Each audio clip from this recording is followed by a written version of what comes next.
नमः शिवाय। दोस्तों, स्वागत है आप सबका आपके चैनल जी जायसवाल यूट्यूब स्टोरी में। दोस्तों, आज की हमारी कथा है शिव पुराण श्री रुद्र संहिता के द्वितीय खंड के 21वें अध्याय से 25वें अध्याय तक। दोस्तों, कथा की हम शुरुआत करें इससे पहले आप इस चैनल में नए हैं तो प्लीज़ इसे सब्सक्राइब कर लें। वीडियो को अंत तक देखिए। हमारा यह वीडियो आपको कैसा लगा कमेंट बॉक्स में जरूर बताइए। आइए हम इस कथा की शुरुआत करते हैं। दोस्तों, श्री रुद्र संहिता के द्वितीय खंड का 21वां अध्याय से। नारद जी ने पूछा, हे पितामह ब्रह्मा जी, शिव जी के विवाह के पश्चात सभी पधारे देवी देवताओं और ऋषि मुनियों सहित श्री हरि आपको विदा करने के पश्चात क्या हुआ? हे प्रभु, इससे आगे की कथा का वर्णन भी आप मुझसे करें। यह सुनकर ब्रह्मा जी ने मुस्कुराते हुए कहा, हे महर्षि नारद, सभी उपस्थित देवताओं को विवाह उपरांत भगवान शिव और देवी सती ने प्रसन्नता पूर्वक विदा कर दिया। तत्पश्चात देवी सती ने सभी शिवगणों को भी कुछ समय के लिए कैलाश पर्वत से जाने की आज्ञा प्रदान की। सभी शिवगणों ने महादेव जी को प्रणाम कर उनकी स्तुति की। तत्पश्चात उन्होंने भगवान शंकर से वहां जाने की आज्ञा मांगी। आज्ञा देते हुए महादेव जी ने कहा, जाएं, लेकिन मेरे स्मरण करने पर आप सभी तुरंत मेरे समक्ष उपस्थित हो जाएं। तब नंदी समेत सभी गण वहां भगवान शिव और देवी सती को अकेला छोड़कर कुछ समय के लिए कैलाश पर्वत से चले गए। अब कैलाश पर्वत पर भगवान शिव सती के साथ अकेले थे। देवी सती भगवान शिव को पति रूप में प्राप्त कर बहुत खुश थी। बहुत कठिन तप के उपरांत ही उन्हें भगवान शिव का सानिध्य मिल पाया था। यह सोचकर वह बहुत रोमांचित थी। उधर देवी सती की अनुपम सौंदर्य को देखकर शिव जी भी मोहित हो चुके थे। वे भी देवी सती का साथ पाकर अपने को धन्य समझ रहे थे। एकांत पाकर शिव जी अपनी पत्नी सती के साथ कैलाश पर्वत के शिखर पर रमण करने लगे। दोस्तों, श्री रुद्र संहिता के द्वितीय खंड का 22वां अध्याय। कैलाश पर्वत पर श्री शिव जी और दक्ष कन्या सती के विविध विहारों का विस्तार से वर्णन करने के बाद ब्रह्मा जी ने कहा, नारद, एक दिन की बात है कि देवी सती भगवान शिव को प्रेम पूर्वक प्रणाम करके दोनों हाथ जोड़कर खड़ी हो गई।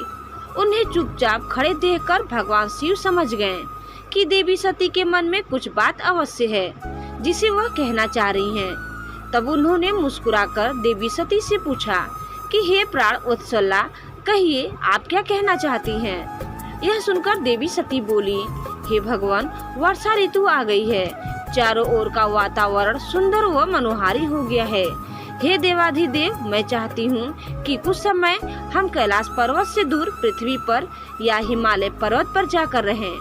वर्षा काल के लिए हम किसी योग्य स्थान पर चले और कुछ समय वहीं निवास करें। देवी सती की यह प्रार्थना सुनकर भगवान शिव हंसने लगे। हंसते हुए ही उन्होंने अपनी पत्नी सती से कहा कि प्रिय, जहाँ पर मैं निवास करता हूँ वहाँ पर मेरी इच्छा के विरुद्ध कोई भी आ जा नहीं सकता है। मेघ भी मेरी आज्ञा के बिना कैलाश पर्वत की ओर कभी नहीं आएंगे। वर्षा काल में भी मेघ सिर्फ नीचे की ओर ही घूमकर चले जाएंगे। हे प्रिय, तुम्हारी इच्छा के विरुद्ध कोई भी तुम्हें परेशान नहीं कर सकता। फिर भी यदि आप चाहती हैं तो हम हिमालय पर्वत पर चलते हैं। तत्पश्चात भगवान शिव अपनी पत्नी सती के साथ हिमालय पर चले गए। कुछ समय वहां प्रसन्नता पूर्वक विहार करने के पश्चात वे पुनः निवास पर लौट आए। दोस्तों, श्री रुद्र संहिता के द्वितीय खंड का 23वां अध्याय। ब्रह्मा जी बोले, हे महर्षि नारद, भगवान शिव और सती के हिमालय से वापस आने के पश्चात वे पुनः पहले की तरह कैलाश पर्वत पर अपना निवास करने लगे। एक दिन देवी सती ने भगवान शिव को भक्ति भाव से नमस्कार किया और कहने लगी, हे देवाधिदेव महादेव, कल्याण सागर, आप सभी की रक्षा करते हैं। हे भगवान, मुझ पर भी अपनी कृपा दृष्टि कीजिए। प्रभु, आप परम पुरुष और सबके स्वामी हैं। आप रजोगुण, तमोगुण और सत्वगुण से दूर हैं। आपको पति रूप में पाकर मेरा जन्म सफल हो गया। हे करुणानिधान, आपने मुझे हर प्रकार का सुख दिया है तथा मेरी हर इच्छा को पूरा किया है, परंतु अब मेरा मन तत्व खोज रहा है। मैं उस परम तत्व का ज्ञान प्राप्त करना चाहती हूँ जो सभी को सुख प्रदान करने वाला है। जिसे पाकर जीव संसार के दुखों और मोह माया से मुक्त हो जाता है और उसका उद्धार हो जाता है। प्रभु, मुझ पर कृपा कर आप मेरा ज्ञानवर्धन करें। ब्रह्मा जी बोले, मुने, इस प्रकार आदि शक्ति देवी सती ने जीवों के उद्धार के लिए भगवान शिव से प्रश्न किया। उस प्रश्न को सुनकर महान योगी सबके स्वामी भगवान शिव प्रसन्नता पूर्वक बोले, हे देवी, हे दक्षनंदिनी, मैं तुम्हें उस अमृतमयी कथा को सुनाता हूँ जिसे सुनकर मनुष्य संसार के बंधनों से मुक्त हो जाता है। यही वह परम तत्व विज्ञान है जिसके उदय होने से मेरा ब्रह्मा स्वरूप है। ज्ञान प्राप्त करने पर उस विज्ञानी पुरुष की बुद्धि शुद्ध हो जाती है। उस विज्ञान की माता मेरी भक्ति है। यह भोग और मोक्ष रूप को प्रदान करती है। भक्ति और ज्ञान सदा सुख प्रदान करता है। भक्ति के बिना ज्ञान और ज्ञान के बिना भक्ति की प्राप्ति नहीं होती है। हे देवी, मैं सदा अपने भक्तों के अधीन हूँ। भक्ति दो प्रकार की होती है, सगुण और निर्गुण। शास्त्रों से प्रेरित और हृदय के सहज प्रेम से प्रेरित भक्ति श्रेष्ठ होती है, परंतु किसी वस्तु की कामना स्वरूप की गई भक्ति निम्न कोटि की होती है। हे प्रिय, मुनियों ने सगुणा और निर्गुणा नामक दोनों भक्तियों के 9 भेद बताए हैं। श्रवण, कीर्तन, स्मरण, सेवन, दास्य, अर्चन, वंदन, संख्य और आत्मसमर्पण ही भक्ति के अंग माने जाते हैं। जो एक स्थान पर स्थिरता पूर्वक बैठकर तन मन को एकाग्रचित करके मेरी कथा और कीर्तन को प्रतिदिन सुनता है, इसे श्रवण कहा जाता है। जो अपने हृदय में मेरे दिव्य जन्म कर्मों का चिंतन करता है और उसका अपनी वाणी से उच्चारण करता है, इसे भजन रूप में गाना ही कीर्तन कहा जाता है। मेरे स्वरूप को नित्य अपने आसपास हर वस्तु में तलाश कर मुझे सर्वत्र व्यापक मानना तथा सदैव मेरा चिंतन करना ही स्मरण है। सूर्य निकलने से लेकर रात्रि तक हृदय और इंद्रियों से निरंतर मेरी सेवा करना ही सेवन कहा जाता है। स्वयं को प्रभु का किंकर समझकर अपने हृदयामृत के भोग से भगवान का स्मरण दास्य कहा जाता है। अपने धन और वैभव के अनुसार 16 उपचारों के द्वारा मनुष्य द्वारा की गई मेरी पूजा अर्चन कहलाती है। मन, ध्यान और वाणी से मंत्रों का उच्चारण करते हुए इष्ट देव को नमस्कार करना वंदन कहा जाता है। ईश्वर द्वारा किए गए फैसले को अपना हित समझकर उसे सदैव मंगल मानना ही संख्य है। मनुष्य के पास जो भी वस्तु है वह भगवान की प्रसन्नता के लिए उनके चरणों में अर्पण कर उन्हें समर्पित कर देना ही आत्मसमर्पण कहलाता है। भक्ति के यह 9 अंग भोग और मोक्ष प्रदान करने वाले हैं। ये सभी ज्ञान के साधन मुझे प्रिय हैं। मेरी संगोपांग भक्ति ज्ञान और वैराग्य को जन्म देती है। इससे सभी अभीष्ट फलों की प्राप्ति होती है। मुझे मेरे भक्त बहुत प्यारे हैं। तीनों लोकों और चारों युगों में भक्ति के समान दूसरा कोई भी सुखदायक मार्ग नहीं है। कलयुग में जब ज्ञान और वैराग्य का ह्रास हो जाएगा, तब भी भक्ति युग ही शुभ फल प्रदान करने वाली होगी। मैं सदा ही अपने भक्तों के वश में रहता हूँ। मैं अपने भक्तों के विपरीत परिस्थिति में सदैव सहायता करता हूँ और उसके सभी कष्टों को दूर करता हूँ। मैं अपने भक्तों का रक्षक हूँ। ब्रह्मा जी बोले, नारद, देवी सती को भक्त और भक्ति का महत्व सुनकर बहुत प्रसन्नता हुई। उन्होंने भगवान शिव को प्रणाम किया और पुनः शास्त्रों के बारे में पूछा। वे यह जानना चाहती थी कि सभी जीवों का उद्धार करने वाला, उन्हें सुख प्रदान करने वाला, सभी साधनों का प्रतिपादक शास्त्र कौन सा है। वे ऐसे शास्त्र का महात्म्य सुनना चाहती थी। सती का प्रश्न सुनकर शिव जी ने प्रसन्नता पूर्वक सब शास्त्रों के विषय में देवी सती को बताया। महेश्वर ने 5 अंगों सहित तंत्र शास्त्र, यंत्र शास्त्र तथा सभी देवेश्वरों की महिमा का वर्णन किया। उन्होंने इतिहास की कथा भी सुनाई, पुत्र और स्त्री के धर्म की महिमा भी बताई। मनुष्यों को सुख प्रदान करने वाले वैदिक शास्त्र तथा ज्योतिष शास्त्र का भी वर्णन किया। भगवान शिव ने भक्तों का महात्म्य और राजधर्म भी बताया। इसी प्रकार भगवान शिव ने सती को उनके पूछे सभी प्रश्नों का उत्तर देते हुए सभी कथाएं सुनाई। दोस्तों, श्री रुद्र संहिता के द्वितीय खंड का 24वां अध्याय। नारद जी बोले, हे ब्राह्मण, हे महाप्राज्ञ, हे दयानिधे, आपने मुझे भगवान शंकर तथा देवी सती के मंगलकारी चरित्र के बारे में बताया।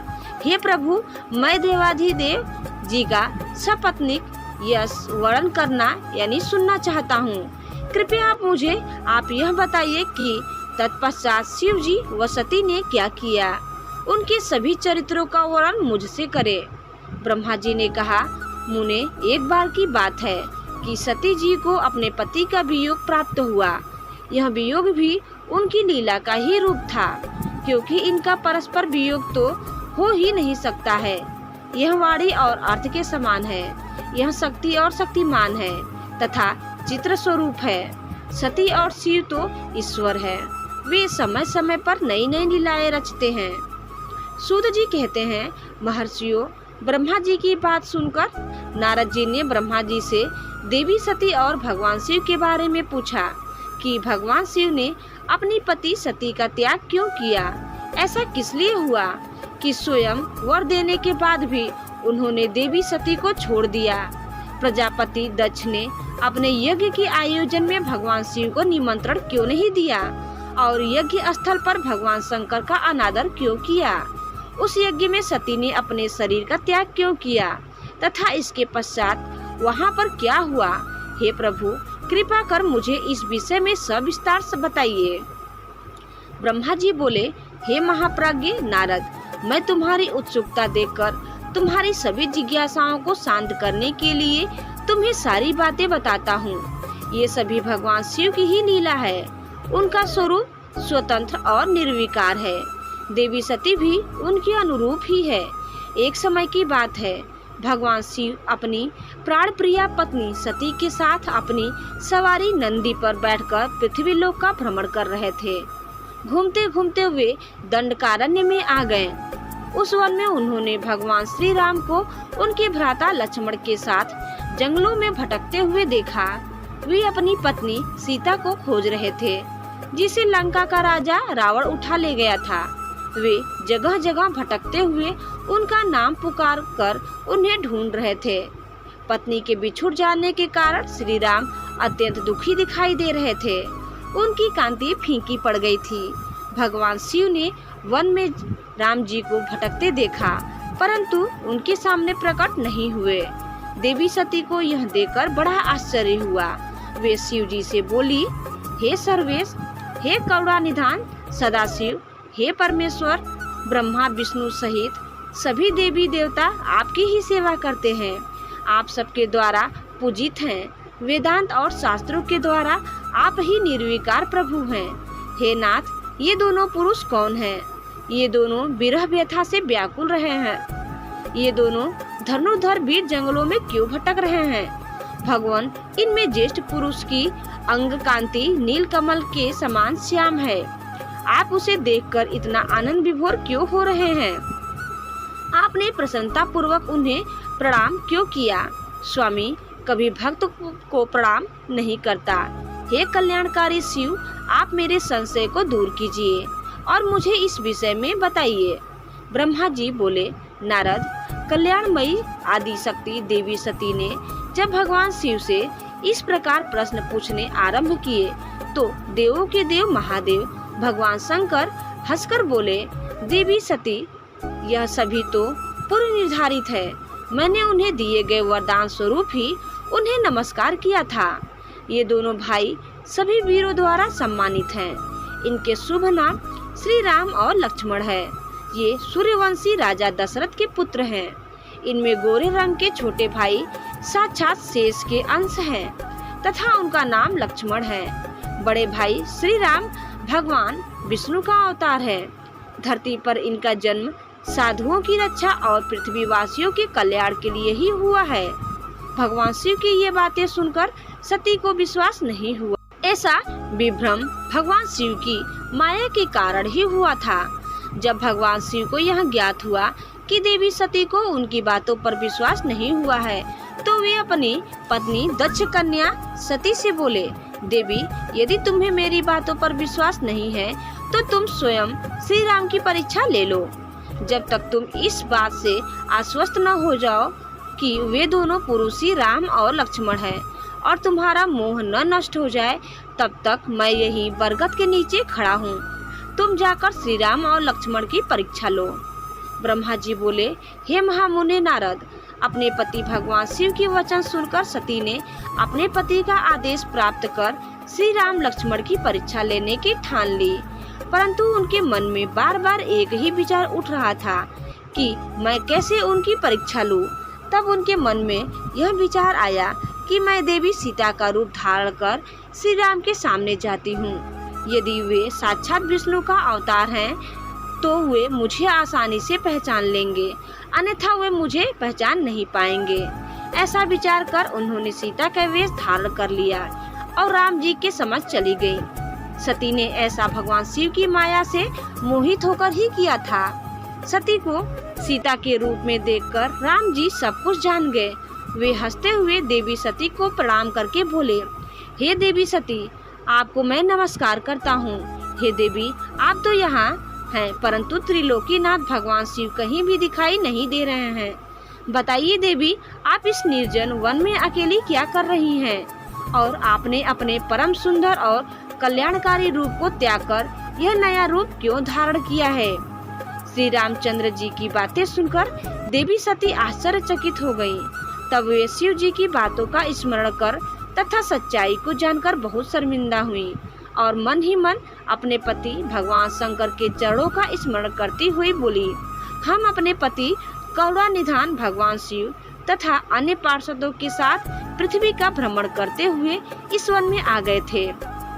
यहाँ आपको लक्ष्मण जी के साथ सीता की खोज में भटकते हुए देखकर भगवान शिव ने आपको प्रणाम किया और वहीं बरगद के पीछे खड़े हो गए। आपको वहाँ देख भगवान शिव आनंदित होकर आपकी महिमा का गान करने लगे। वे आपके दर्शनों से आनंद विभोर हो गए। मेरे द्वारा इस विषय में पूछने पर जब उन्होंने मुझे बताया कि आप श्री विष्णु जी का अवतार हैं, तो मुझे इस पर विश्वास ही नहीं हुआ और मैं स्वयं आपकी परीक्षा लेने यहाँ आ गई। आपके द्वारा मुझे पहचान लेने से मेरा सारा भ्रम दूर हो गया है। हे श्री हरि, अब मुझे आप यह बताइए कि आप भगवान शिव के भी बंदनी कैसे हो गए? मेरे मन में यही एक संशय है। कृपया आप मुझे इस विषय में बताकर मेरे संशय को दूर कर शांति प्रदान करें। देवी सती के ऐसे वचन सुनकर श्री राम प्रसन्न होते हुए तथा अपने मन में शिव जी का स्मरण करते हुए प्रेम विभोर हो उठे। वे प्रभु शिव के चरणों का चिंतन करते हुए मन में उनकी महिमा का वर्णन करने लगे। दोस्तों, श्री रुद्र संहिता के द्वितीय खंड का 25वां अध्याय। श्री राम बोले, हे देवी सती, प्राचीन काल की बात है। एक बार भगवान शिव ने अपने लोक में विश्वकर्मा को बुलाकर उसमें एक मनोहर गौशाला बनवाई जो बहुत बड़ी थी। उसमें उन्होंने एक मनोहर विस्तृत भवन का भी निर्माण करवाया। उसमें एक दिव्य सिंहासन तथा एक दिव्य श्रेष्ठ छत्र भी बनवाया। यह बहुत ही अद्भुत और परम उत्तम था। तत्पश्चात उन्होंने सब ओर से इंद्र देवगणों, सिद्धों, गंधर्वों, समस्त उपदेवों तथा नाग आदि को भी शीघ्र ही उस मनोहर भवन में बुलवाया। सभी वेदों और आगमों को, पुत्रों सहित ब्रह्मा जी को, मुनियों, अप्सराओं सहित समस्त देवियों सहित 16 नाग कन्याओं आदि सभी को उसमें आमंत्रित किया, जो कि अनेक मांगलिक वस्तुओं के साथ वहां आई। संगीतज्ञों ने बीड़ा, मृदंग आदि बाजे बजाकर अपूर्व संगीत का गान किया। इस प्रकार यह एक बड़ा समारोह और उत्सव था। राज्याभिषेक की सारी सामग्रियां एकत्रित हुई और तीर्थों के जल से भरे घड़े मंगवाए गए। अनेक दिव्य सामग्रियां भी गणों द्वारा मंगवाई गई। फिर उच्च स्वरों में वेद मंत्रों का घोष कराया गया। हे देवी, भगवान श्री हरि विष्णु की उत्तम भक्ति से भगवान शिव सदा प्रसन्न रहते थे। उन्होंने बड़े प्रसन्न होकर श्री हरि को बैकुंठ से बुलाया और शुभ मुहूर्त में श्रेष्ठ सिंहासन पर बैठाया। महादेव जी ने स्वयं अपने हाथों से उन्हें बहुत से आभूषण और अलंकार पहनाए। उन्होंने भगवान विष्णु के सिर पर मुकुट पहनाकर उनका अभिषेक किया। उस समय वहां अनेक मंगल गान गाए गए। तब भगवान शिव ने अपना सारा ऐश्वर्य, जो कि किसी के पास भी नहीं था, उन्हें प्रेम पूर्वक प्रदान किया। इसके पश्चात भगवान शंकर ने उनकी बहुत स्तुति की और जगतकर्ता ब्रह्मा जी से बोले, हे लोकेश, आज से श्री हरि विष्णु मेरे बंदनी हुए। यह सुनकर सभी देवता उपस्थित संबद्ध रह गए। तब वे पुनः बोले कि आप सहित सभी देवी देवता भगवान विष्णु को प्रणाम कर उनकी स्तुति करें तथा सभी वेद मेरे साथ साथ श्री विष्णु जी का भी वर्णन करें। श्री रामचंद्र जी बोले, हे देवी, भगवान शिव अपने भक्तों के अधीन हैं। वे अत्यंत दयालु और कृपा निधान हैं। वे सदा ही भक्तों के वश में रहते हैं। इसीलिए भगवान विष्णु की शिव भक्ति से प्रसन्न होकर भक्तवत्सल शिव ने यह सब कुछ किया तथा इसके उपरांत उन्होंने विष्णु जी के वाहन गरुड़ ध्वज को भी प्रणाम किया। तत्पश्चात सभी देवी देवताओं और ऋषि मुनियों ने भी श्री हरि के सच्चे मन से स्तुति की। तब भगवान शिव ने श्री विष्णु जी को बहुत से वरदान दिए तथा कहा, श्री हरि, आप मेरी आज्ञा के अनुसार संपूर्ण लोगों के कर्ता, पालक और संहारक हो। धर्म, अर्थ और काम के दाता तथा बुरे अथवा अन्याय करने वाले दुष्टों को दंड तथा उनका नाश करने वाले हो। आप पूरे जगत में पूजित हो तथा सभी मनुष्य सदैव आपका पूजन करें। तुम कभी भी पराजित नहीं होगे। मैं तुम्हें इच्छा की सिद्धि, लीला करने की शक्ति और सदैव स्वतंत्रता का वरदान प्रदान करता हूँ। हे हरे, जो तुमसे बैर रखेंगे उनको अवश्य ही दंड मिलेगा। मैं तुम्हारे भक्तों को भी मोक्ष प्रदान करूँगा तथा उनके सभी कष्टों का भी निवारण करूँगा। तुम मेरी बाईं भुजा से और ब्रह्मा जी मेरी दाईं भुजा से प्रकट हुए हो। रुद्रदेव, जो साक्षात मेरा ही स्वरूप है, मेरे ही हृदय से प्रकट हुए हैं। हे विष्णु, आप सदा सबकी रक्षा करेंगे। मेरे धाम में तुम्हारा स्थान उज्जवल एवं वैभवशाली है। वह गौलोक नाम से जाना जाएगा। तुम्हारे द्वारा धारण किए गए सभी अवतार सबके रक्षक और मेरे परम भक्त होंगे। मैं उनका दर्शन करूंगा। श्री रामचंद्र जी कहते हैं, देवी श्री हरि को अपना अखंड ऐश्वर्य सौंपकर भगवान शिव स्वयं कैलाश पर्वत पर रहते हुए अपने पार्षदों के साथ क्रीड़ा करते हैं। तभी भगवान लक्ष्मीपति विष्णु गोप वेश धारण करके आए और गोप गोपी तथा गौओं के स्वामी बनकर प्रसन्नता पूर्वक विचरने लगे तथा जगत की रक्षा करने लगे। वे अनेक प्रकार के अवतार ग्रहण करते हुए जगत का पालन करने लगे। वे ही भगवान शिव की आज्ञा से 4 भाइयों के रूप में प्रकट हुए। अब इस समय मैं विष्णु ही अवतार रूप में प्रकट होकर 4 भाइयों में सबसे बड़ा राम हूँ, दूसरे भरत, तीसरे लक्ष्मण है और चौथे भाई शत्रुघ्न है। मैं अपनी माता के आदेश अनुसार वनवास भोगने के लिए लक्ष्मण और सीता के साथ इस वन में आया था। किसी राक्षस ने मेरी पत्नी सीता का अपहरण कर लिया है और मैं यहाँ वहाँ भटकता हुआ अपने पति को ही ढूंढ रहा हूँ। सौभाग्यवश मुझे आपके दर्शन हो गए। अब निश्चय ही मुझे मेरे कार्य में सफलता मिलेगी। हे माता, आप मुझ पर कृपा दृष्टि करें और मुझे यह वरदान दें कि मैं उस पापी राक्षस को मारकर अपनी पत्नी सीता को उसके चंगुल से मुक्त कर सकूं। मेरा यह महान सौभाग्य है कि मुझे आपके दर्शन प्राप्त हुए। मैं धन्य हो गया। इस प्रकार देवी की अनेक प्रकार से स्तुति करके श्री राम जी ने उन्हें अनेकों बार प्रणाम किया। श्री राम की बातें सुनकर सती मन ही मन बहुत प्रसन्न हुई और भक्तवत्सल भगवान शिव की स्तुति एवं चिंतन करने लगी।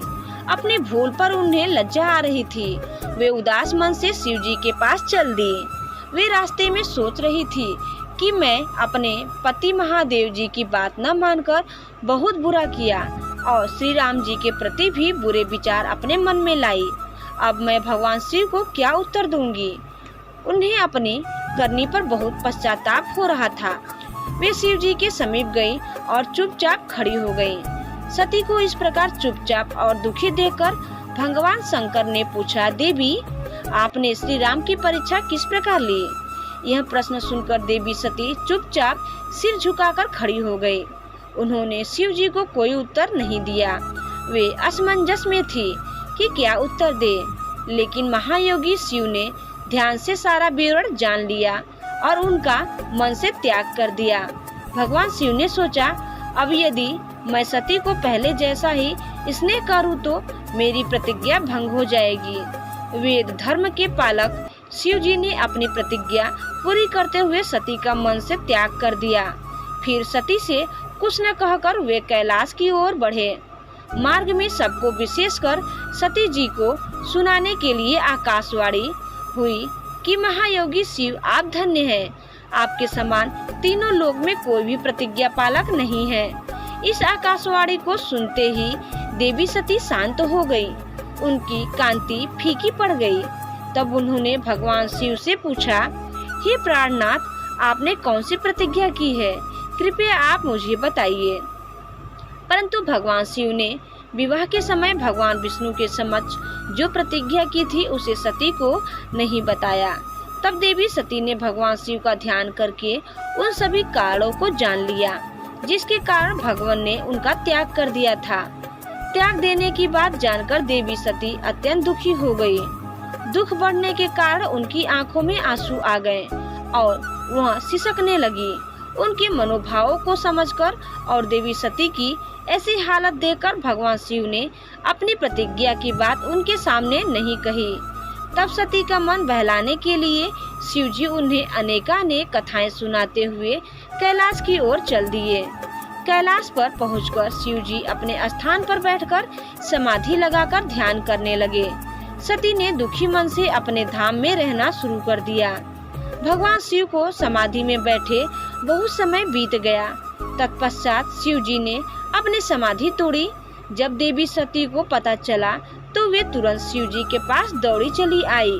वहां आकर उन्होंने शिव जी के चरणों में प्रणाम किया। भगवान शिव ने उन्हें अपने सम्मुख आसन दिया और उन्हें प्रेम पूर्वक बहुत सी कथाएं सुनाई। इससे देवी सती का शोक दूर हो गया, परंतु शिव जी ने अपनी प्रतिज्ञा नहीं तोड़ी। हे नारद, ऋषि मुनि आदि सभी शिव और सती की इन कथाओं को उनकी लीला का ही रूप मानते हैं, क्योंकि वे तो साक्षात परमेश्वर हैं, एक दूसरे के पूरक हैं। भला उनमें वियोग कैसे संभव हो सकता है। सती और शिववाणी और अर्थ की भांति एक दूसरे से मिले हैं, उनमें वियोग होना असंभव है। उनकी इच्छाओं और लीलाओं से ही उनमें वियोग हो सकता है। दोस्तों, आपको यह कथा कैसी लगी हमें कमेंट बॉक्स में बताइए और अच्छी लगी हो तो अपने दोस्तों तक इसे जरूर शेयर करिए। तब तक के लिए ओम नमः शिवाय, ओम नमः शिवाय, ओम नमः शिवाय। श्री हरि।